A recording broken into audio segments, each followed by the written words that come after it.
and said, "Oh, please, Dark Sauron, won't you make some rings for the hobbits and the Wookiee kings, for the elves and the Jedi Council too? Oh, please, Darth Thanatar, upon the Death Star with Elrond of Wookiee and me."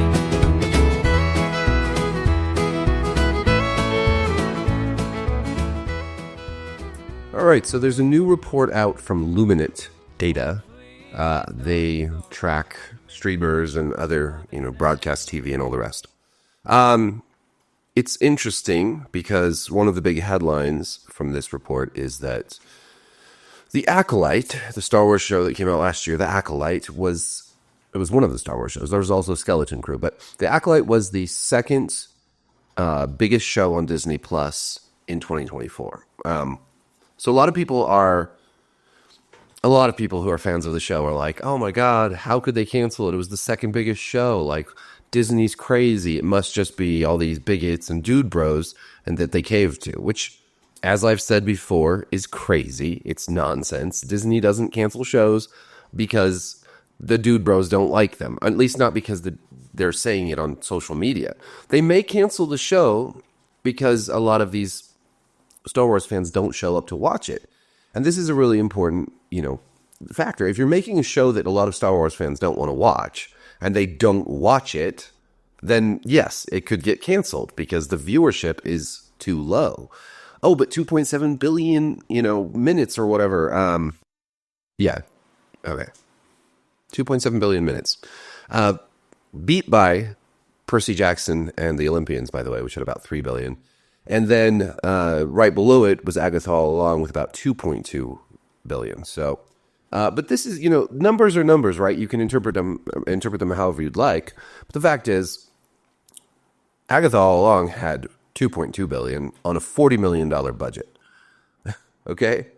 It cost $190 million less to make and performed almost as well and actually came out later. So, this is for the whole year, and the Acolyte was out longer than Agatha All Along, and it cost $230 million to make, right? And only got 2.7 billion minutes. Now, compare that also with The Mandalorian, which had something like 5.4 billion minutes in its first 7 weeks, okay? So that's twice as much in 7 weeks than the Acolyte had all year. And The Mandalorian's first season cost about $110 million to make. So about $120 million less than The Acolyte. So all these fans who are saying, it was the number 2 show, how could you cancel it? You're missing the point. The point is this was a very expensive show that performed poorly compared to other shows, right? It was beat by Percy Jackson. It barely outperformed Agatha All Along, and it was still, even though it was the second biggest show for Disney Plus in 2024, it was still far, far, far lower numbers than most other Star Wars shows.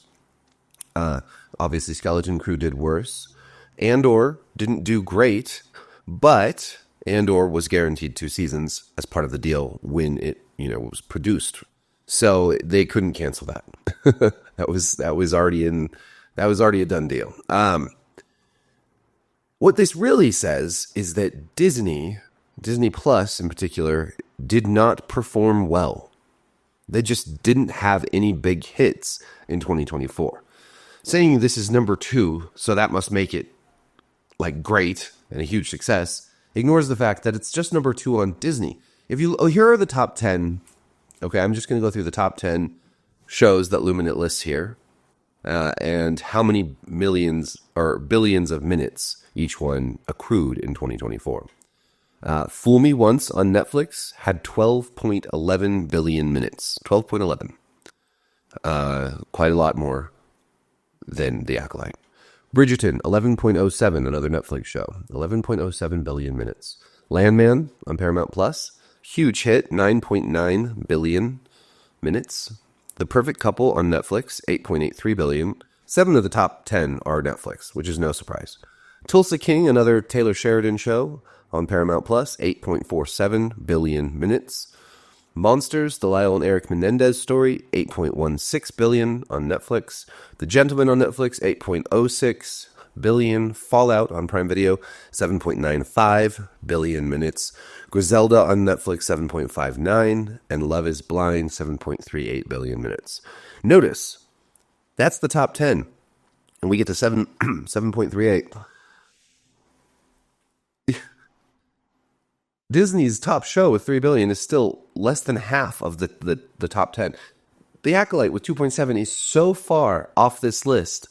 It basically, I don't know where it would place, if they did like the top 100 or whatever. They don't include that. But it's just not even close. Another interesting thing in this report is that The Rings of Power on Prime Video was down 60% in season 2. Viewership was down 60% from season 1. That's crazy. That's huge. That's just a huge drop off. And again, people, the most disingenuous argument that fans of these shows make is that it's just due to the bigots. It's just due to the dude bros and toxic fans. That's not true. If these shows were actually good, people would show up. It wouldn't matter that there's a diverse cast. I mean, a lot of these shows have diverse casts. Bridgerton has a diverse cast. The Gentleman has a very diverse cast. Fallout has a diverse cast.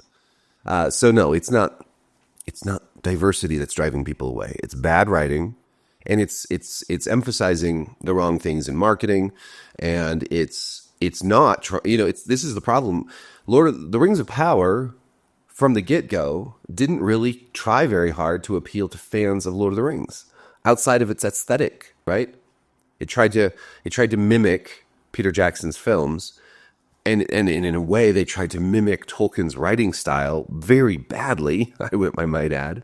And they drop lots of Easter eggs and shit, but they don't do a good job at actually telling a story that fits within Tolkien's universe, that's honest and true to his work. And then, even aside from not being honest and true to the work, it's just poorly written. The Acolyte has the same problem. It doesn't appeal to Star Wars fans. You have to have your target audience in mind. I've said this over and over again. Whereas, I know there was controversy around Fallout. I know a lot of people didn't like that. A lot of fans of the show of the game didn't like the show. But I really liked it. And a lot of people clearly did. And I think that's because it was well written. I mean, say what you will about how maybe it breaks canon or it doesn't fit lore or whatever, but they did a damn good job at telling a good story that was entertaining and engaging with characters that you liked, and that left you wanting more. And that's, if I swear to God, if Rings of Power had just been as good as Fallout in terms of just telling a good story, I think we could have forgiven a lot of the things that were like a little bit lore breaking or timeline shifting. But there's just so many problems with that show. And The Acolyte, same thing. Like, I think that the premise of The Acolyte was kind of a cool premise. Like, this idea of, Jedi investigating a serial killer in the High Republic era. Any era could have worked for that. But the execution was just so poor. And another thing they show in this report is a chart that shows pretty much almost every single episode of The Acolyte loses viewership. The lowest viewed episode of the entire season is the finale, right? That's not a good sign. You want your viewership to go up as the season continues, or at least remain stable. Or, there might be some little bumps here and there, but if audiences are literally tuning in at the beginning and then dropping like flies throughout, that's a bad sign for your show. And it's a good reason for Disney to cancel it. That's just business. And everyone who keeps saying, oh, it's all these neckbeards and incels. No, it's just business. And if you keep making shows, Star Wars shows that are not geared at Star Wars fans, then they're not going to watch. And you can make whatever sort of assumptions you want about that, but that is the reality. That is why people are not tuning in. And even terrible shows like Obi-Wan did much, much better than this. So those are the top 10 for the year. And, these shows that I've criticized quite vehemently, like Rings of Power and The Acolyte, these numbers just show what huge disappointments they were to fans and to the companies that are making them. Amazon must be shitting bricks right now, looking at the numbers and the decline from season 1 to season 2 and thinking, how, with all this money we've invested, how are we going to get audiences back for season 3?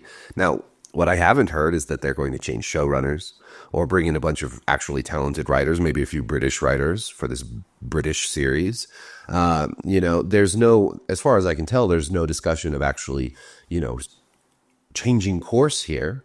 I don't know what Disney's going to do with Star Wars. You hear about this Rey movie, and I just can't imagine that actually ever happens. Star Wars badly needs to get back to basics, and I keep saying this about so many things, like go back to what works, go back to the basics, get back to your target audience, right?